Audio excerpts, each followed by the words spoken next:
حروف قسمیہ 4 ہیں اور ہم اس کو یاد رکھنے کا بڑا آسان سا طریقہ سمجھتے ہیں. دیکھیں آپ میں سے بوتل کون کون پی لیتا ہے؟ سارے پی لیتے ہیں. تو بوتل یاد رہی تو حروف قسمیہ بھی یاد رہے. با، واو، تا، لام، یہ 4 ہی حروف قسمیہ ہیں. تو جس کو بوتل یاد ہے اسے حروف قسمیہ یاد ہے. ٹھیک ہے، تو اتنا آسان سا مرحلہ ہے چیزوں کو یاد رکھنے کا. بات اخلاق کریمہ پر ہے. اللہ تبارک و تعالیٰ نے ہم پر روزے فرض کیے، اس کا بھی ایک مقصد ہے. نماز فرض کی، اس کا بھی ایک مقصد ہے. زکوٰۃ فرض کی، اس کا بھی ایک مقصد ہے. اخلاقیات دیے ہیں، اس کا بھی ایک مقصد ہے. ہمیں بنایا ہے، اس کا بھی ایک مقصد ہے. اللہ تبارک و تعالیٰ قرآن کریم میں ارشاد فرماتا ہے کہ ہم نے تمہیں عبث بیکار نہیں بنایا، بلکہ اس لیے بنایا کہ تم ہماری طرف پلٹ کر آؤ گے، یعنی لوٹ کر آؤ گے، تمہارے اعمال کا حساب ہوگا. سورۃ زاریات میں اللہ ارشاد فرماتا ہے وَمَا خَلَقْتُ الْجِنَّ وَالْإِنسَ إِلَّا لِيَعْبُدُونَ، میں نے جنوں اور انسانوں کو اپنی عبادت کے لیے بنایا ہے. مقصدیت عبادت دیا.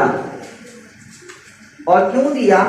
اس لیے کہ جب ہمیں گھر سے ہر نعمت ملتی ہے تو ہم اپنے گھر والوں کا ہر حکم مانتے ہیں. کیوں؟ کہ پتہ ہوتا ہے کہ والد کے گرامی جو ہے ہر چیز دیتے ہیں تو انہوں نے پوچھنا بھی ہے کہ میرے حکم کی پاسداری کیوں نہیں کی گئی، حکم عبودی کیوں کی گئی. والدہ بھی پوچھیں گی، امی جان پوچھیں گی کہ بیٹا یہ کام کیوں نہیں کیا. کیوں؟ کہ ہر نعمت ہمیں ظاہری طور پر ان سے مل رہی ہے، وہ ذریعہ ہیں. ٹھیک ہے، تو اللہ تبارک و تعالیٰ نے ان کے احسان کو جتلاتے ہوئے ارشاد فرمایا کہ تم یہ دعا کیا کرو وَقُلْ رَبِّ ارْحَمْهُمَا كَمَا رَبَّيَانِي صَغِيرًا، یا اللہ میرے ان دونوں والدین پر رحم فرما جس طرح انہوں نے بچپن میں مجھے پالا ہے. اس کا بھی مقصد ہے. اخلاق کسے کہتے ہیں ہم؟ اخلاق یہ ہے کہ جس کام کا جو مقصد اور محل ہے اس طرح اس کام کو سر انجام دے دیا جائے، اسے ہم اخلاق کہتے ہیں. جس کام کا جو محل ہے وہ اسی طرح سر انجام دیا جائے تو وہ اخلاق ہے. مثال کے طور پر ایک گفتگو کرنے کا انداز ہے کہ اس طرح انداز اختیار کرنا اوئے توئے والا، جیسے ہم کہتے ہیں نا اوئے تو نے یہ کیا کیا، ایک یہ ہے یہ آپ نے کیا کیا ہے. فرق آ گیا نا جملے میں. دونوں کی سینس بھی بدل گئی، دونوں کا انداز بھی بدل گیا، دونوں کے اثرات بھی بدل گئے. آپ نے یہ کیا کیا، اس میں آپ کی عزت نفس مجروح نہیں ہو رہی، لیکن جب آپ نے اوئے کہہ کے مخاطب کیا تو سامنے والے کو پہلے ہی آپ نے زخمی کر دیا ہے. آپ اسے زخمی کر کے کیا خیال ہے، آپ یہ سمجھتے ہیں کہ وہ آپ کی بات سنے گا؟ نہیں سنے گا.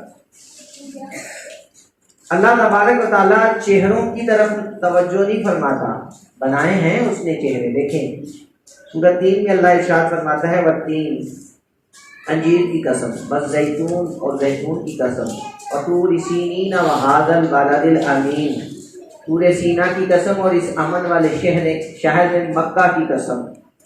لقد خلقنا الانسان فی احسن تقویم، تحقیق میں نے انسان کو اچھی صورت پر بنایا. 4 قسمیں ارشاد فرما کے اللہ فرماتا ہے میں نے تمہیں بہت پیارا بنایا ہے، بہت پیارا بنایا ہے، بہت خوبصورت بنایا ہے، اچھی صورت والا بنایا ہے. اور ہم اللہ کی بنائی ہوئی اس صورت پہ کیا کہتے ہیں؟ اور تمہاری شکل دیکھیے اپنی کیسی نظر آتی ہے. کیا یہ اخلاق ہے؟ ہمیں کہنا چاہیے. ہم ایک دیوار بنی ہوئی دیکھ کر اس میں نقص تو نکال سکتے ہیں لیکن ویسی دیوار نہیں بنا سکتے. بنا سکتے ہیں؟ نہیں.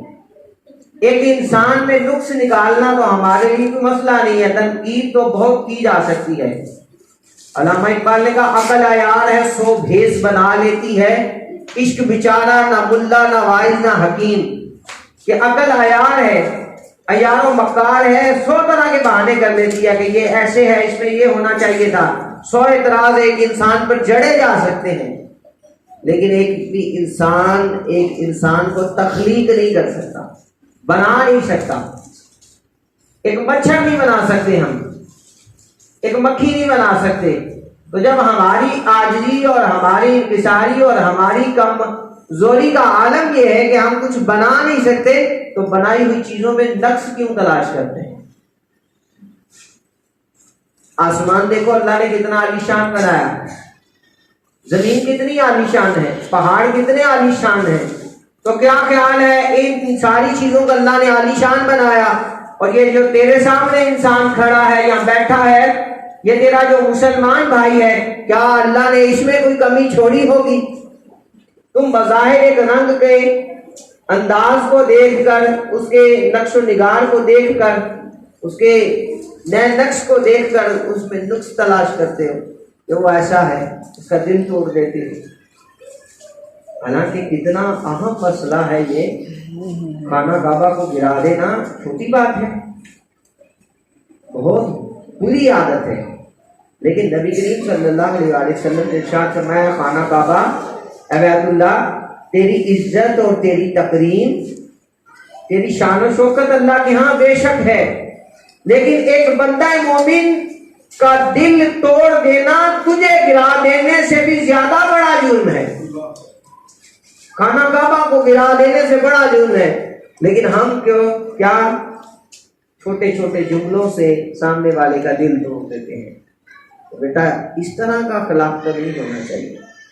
اب آپ کہیں گے کہ آپ کس دنیا کی باتیں کرتے ہیں؟ یقیناً میں اسی دنیا کی بات کر رہا ہوں. ہم مسلمان ہیں اور ہمارے لیے سب سے بڑی رول ماڈل شخصیت نبی کریم صلی اللہ علیہ وسلم ہے. آپ صلی اللہ علیہ وسلم نے کیا بچوں سے پیار نہیں فرمایا؟ فرمایا نا.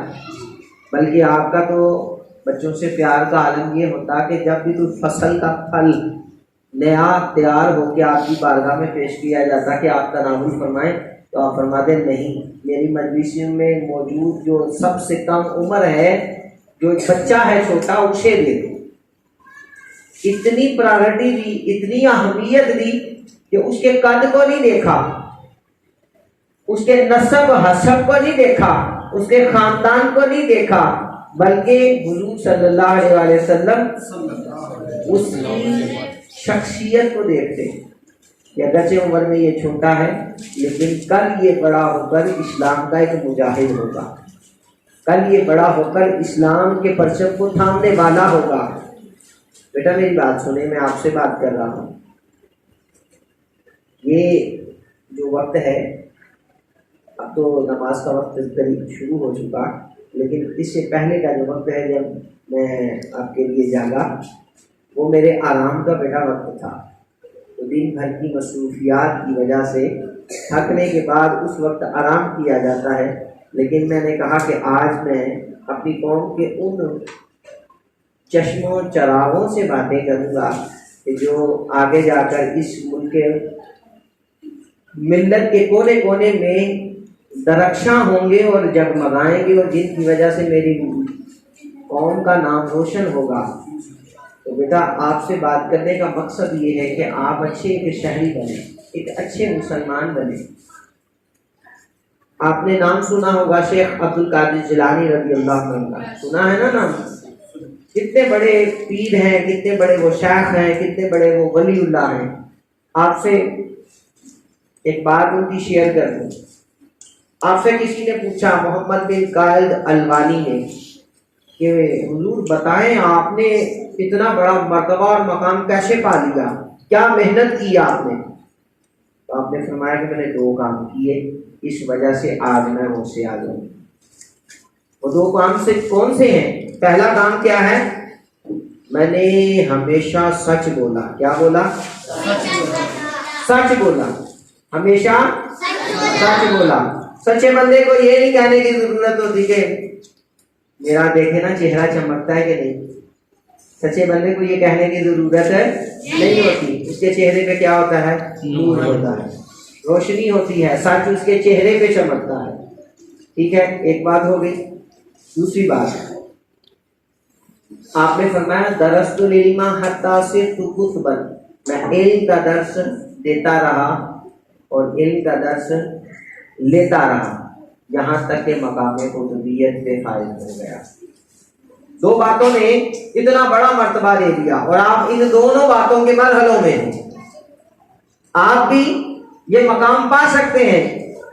نبوت کا دروازہ بند ہوا ہے, ولایت کا دروازہ بند نہیں ہوا, دروازہ کھلا ہے. آپ میں غوث اعظم ہو سکتا ہے, آپ میں امام غزالی پیدا ہو سکتے ہیں, آپ میں امام فخر الدین رازی پیدا ہو سکتے ہیں, آپ میں علامہ ڈاکٹر اقبال پیدا ہو سکتے ہیں, آپ میں قائد اعظم بھی بیٹھے ہیں, بڑے بڑے لیڈران آپ کی صفوں سے نکلے ہیں.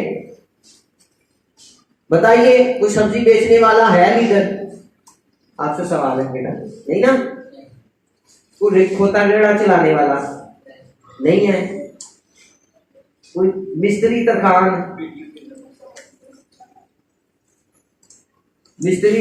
کو اس طرح کا آپ نے نہیں سنا ہوگا نا. سارے کیا ہیں؟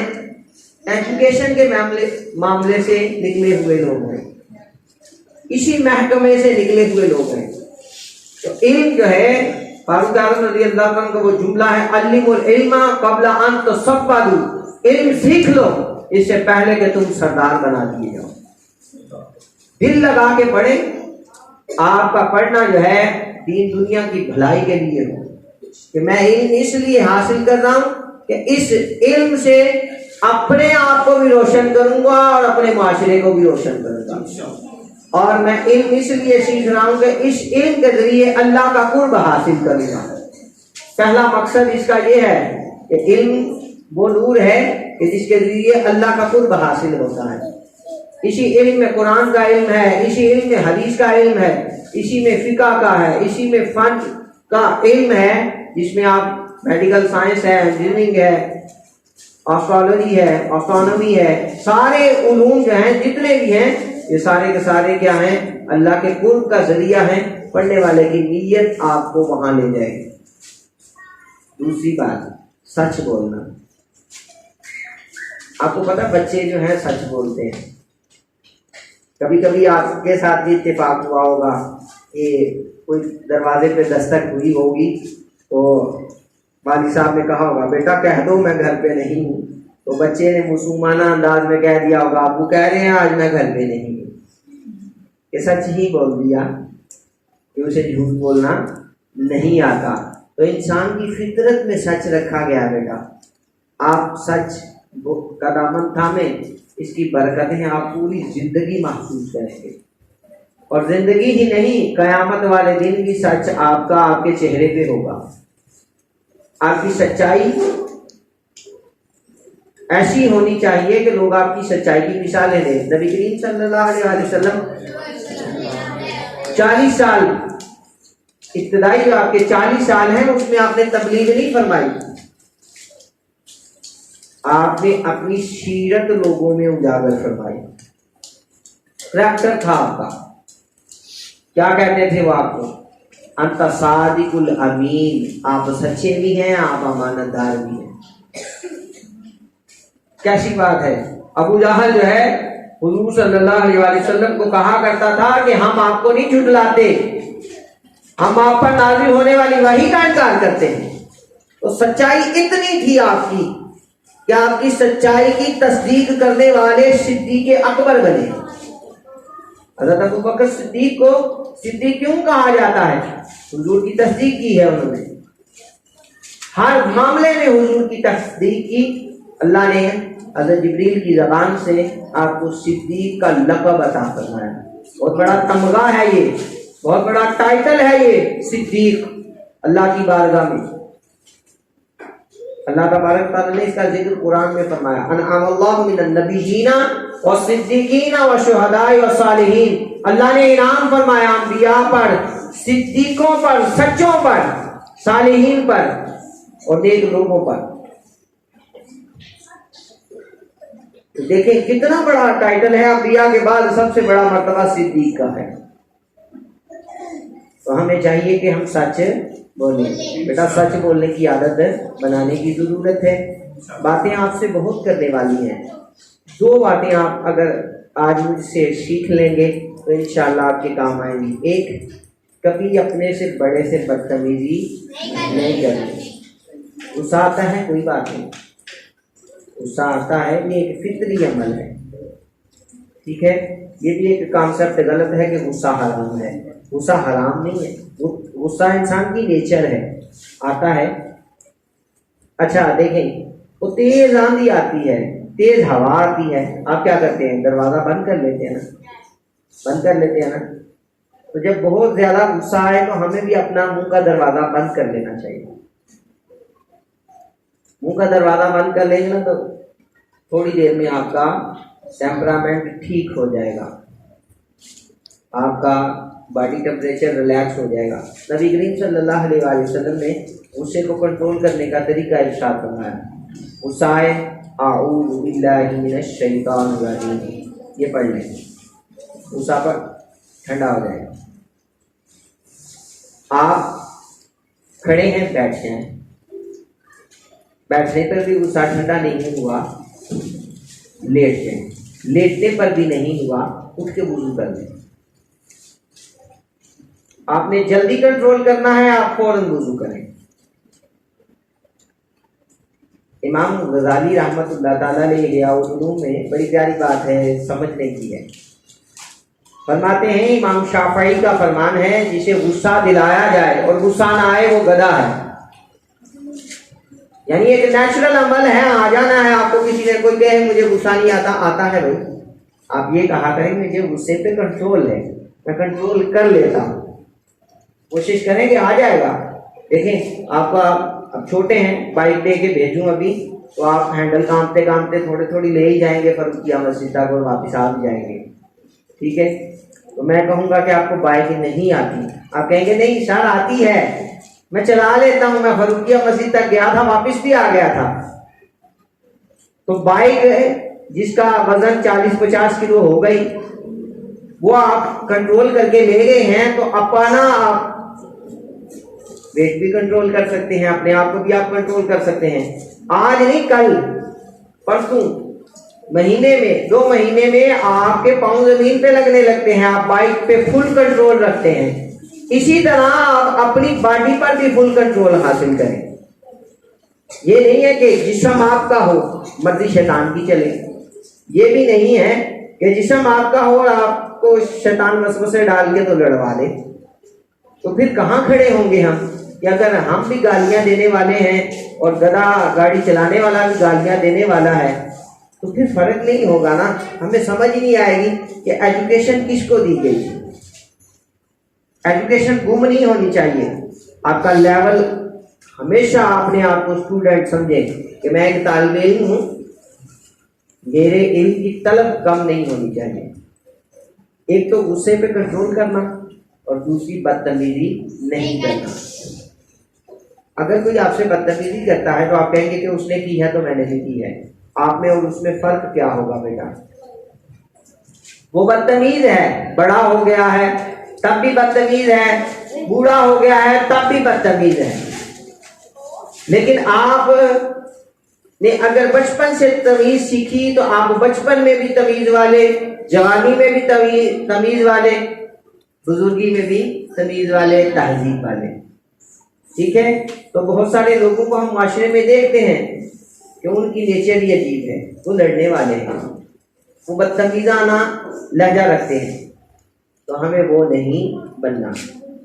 پیار محبت سے بات پہ گلا شکوہ بھی ہوتا ہے، بسا اوقات استاد غلطی کم ہوتی ہے، آپ کو میڈیسن زیادہ دے دیتا ہے، زیادہ ڈانٹ دیتا ہے، تو اس کا مطلب یہ نہیں ہوتا کہ آپ جو ہے لڑنے والے بن جائیں۔ چڑچڑا پن آ جاتا ہے بندے میں، اس چڑچڑے پن کو دور کریں۔